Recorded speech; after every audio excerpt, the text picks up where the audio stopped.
السلام علیکم ورحمۃ اللہ وبرکاتہ۔ دورہ گرامر علم النحو، اس کی قسط نمبر 12،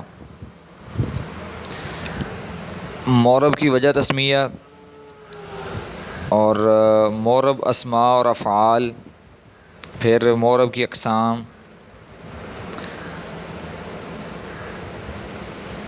معرب کے اعراب کے بارے میں بحث الحمدللہ ہم پوری کر چکے ہیں۔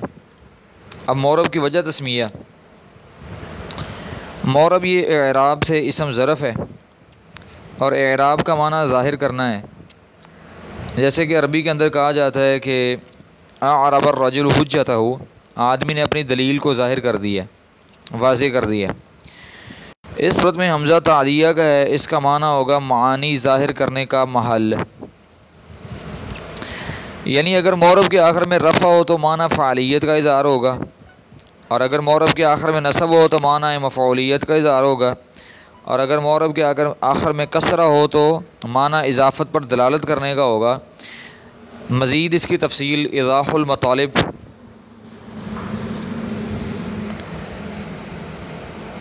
اس کی دوسری وجہ تسمیہ جو کہ کافیہ، جو کہ ابن حاجب رحمۃ اللہ علیہ کی ہے، اس کی شرح الکاشفہ میں لکھی ہوئی ہے، وہ اس طرح ہے کہ معرب اعراب سے ہے جس کا مجرد عارب یا عربو ہے، جس کا معنی ہے فساد اور خراب ہونا۔ جیسے عربی یہ عام طور پر لغت میں استعمال کرتے ہیں، اور قاموس الوحید کے اندر بھی یہ موجود ہے کہ عاربت معدتہ، فلاں کا معدہ خراب ہو گیا۔ لیکن جب ہم اس مجرد والا جو عاربہ ہے، اس کو جب ہم باب افعال میں لے کے جائیں گے تو باب افعال کا خاصہ اس پر لگے گا، وہ ہے کہ سلب ماخذ۔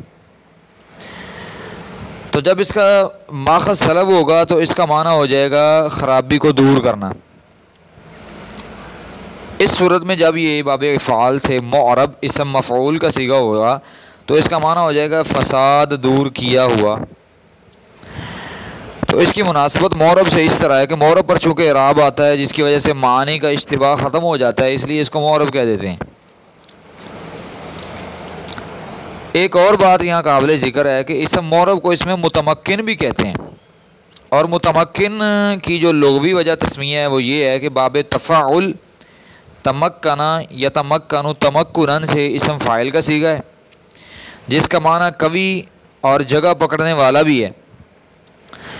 چونکہ معرب اگر منصرف ہو تو اعراب ثلاثہ اور تنوین کو قبول کرتا ہے، اور اگر غیر منصرف ہو تو رفع و نصب کو قبول کرتا ہے، لہٰذا یہ قوی ہوا۔ بعض لوگوں نے یہ کہا ہے کہ متمکن کا معنی جگہ دینے والا ہے، کہ اسے تمکن جگہ دینا سے بنایا گیا ہے۔ یہ غلط ہے، کیونکہ لغت معتبرہ میں جگہ دینا تمکین کا معنی ہوتا ہے جو کہ متعدی ہے، اور تمکن کا معنی یہ نہیں ہوتا، کیونکہ تمکن یہ لازم ہے۔ یہ یاد رکھنے والی بات ہے، اور یہ ہدایت النحو کی شرح روایت النحو کے اندر لکھی ہوئی ہے۔ اب آتے ہیں معرب کی اقسام کی طرف۔ معرب دو طرح کا ہوتا ہے، ظاہری بات ہے، یا تو وہ اسماء میں سے ہوگا یا پھر افعال میں سے ہوگا۔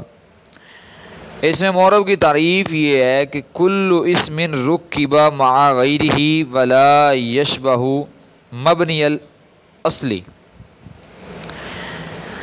یہ تعریف ہدایت النحو میں لکھی ہوئی ہے۔ اس کا معنی اس طرح ہے کہ ہر وہ اسم کو جو جوڑا جائے کسی دوسرے کے ساتھ، لیکن وہ ولا یشبہ مبنی الاصلی، وہ مبنی الاصلی کے مشابہ نہ ہو۔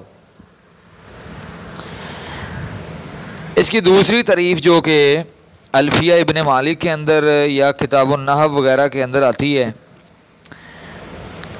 دوسری تعریف اس طرح ہے کہ وہ اسم جو حرف کے مشابہ نہ ہو اس کو اسم معرب کہتے ہیں۔ اس میں معرب کی اقسام کئی لحاظ سے قسمیں بنائی جاتی ہیں۔ ایک تو میں نے اوپر ذکر کر دی ہیں کہ اس میں معرب کی تقسیمات دو طرح ہوتی ہے، ایک ہے انصراف یا عدم انصراف کے اعتبار سے، اور دوسری ہے معمول کے اعتبار سے۔ جو اسم معرب کی تقسیم ہے نا انصراف اور عدم انصراف کے اعتبار سے، اس کی پھر آگے دو قسمیں ہیں، ایک منصرف اور دوسری غیر منصرف۔ جو معمول کے اعتبار سے قسمیں ہیں وہ یا تو معمول بلا واسطہ ہوگا یا معمول بالواسطہ ہوگا۔ پہلی قسم ہے انصراف و عدم انصراف کے اعتبار سے، تو پھر اس کی دو قسمیں ہیں، منصرف اور غیر منصرف۔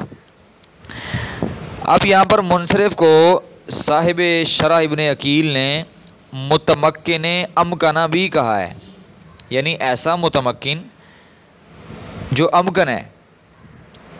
اس کی وجہ تسمیہ یہ ہے، نمبر ایک کہ منصرف یہ انصراف سے اسم فاعل کا صیغہ ہے مفعل کے وزن پر، یعنی انصراف یہ انفعال کے وزن پر ہے، اور منصرف یہ